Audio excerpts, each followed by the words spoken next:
Oh man, a 5.4 times 10 to the 30th kilogram star with a radius of 8.5 times 10 to the 8th meters and an angular velocity, this is the size of a star, 1.2 times 10 to the minus 9th radians per second. So our sun is basically, this is a little bigger than our sun, okay? But these are sort of like ordinary stellar dimensions, right? Shrinks to a radius of 1350, right?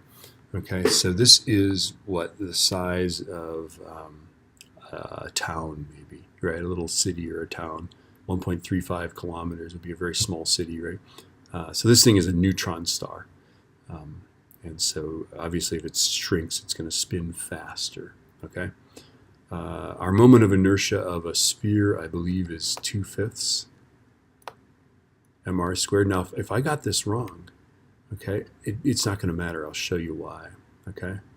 So let's do this, right? So we're going to go I1 omega 1 is equal to I2 omega 2, okay?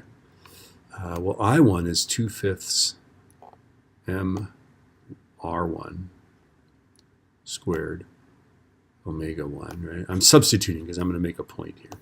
Okay, and then I2 is 2/5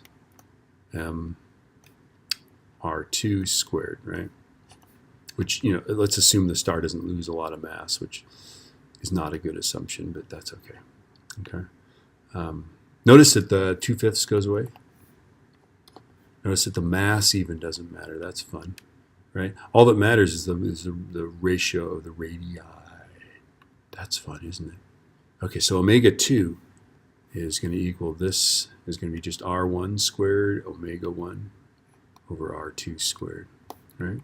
So that's going to be, our first radius is 8.5 E8 squared times 1.2 times 10 to the minus 9th radians per second.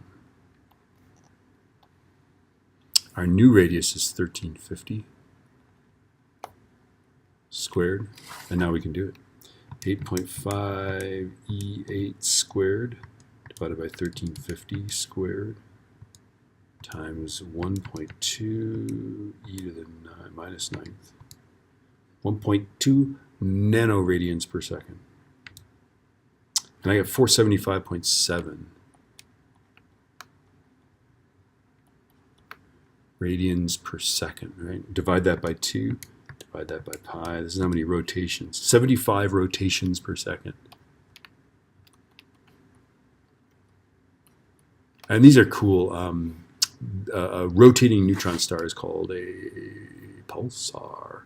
Okay, and it'll send off these little pulses super rapidly, 75 times a second, right? Many times a second. They figured out what they were by figuring out stuff like this about the star.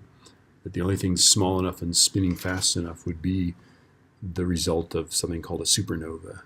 So anyway, suffice it to say this problem is cooler than we imagine.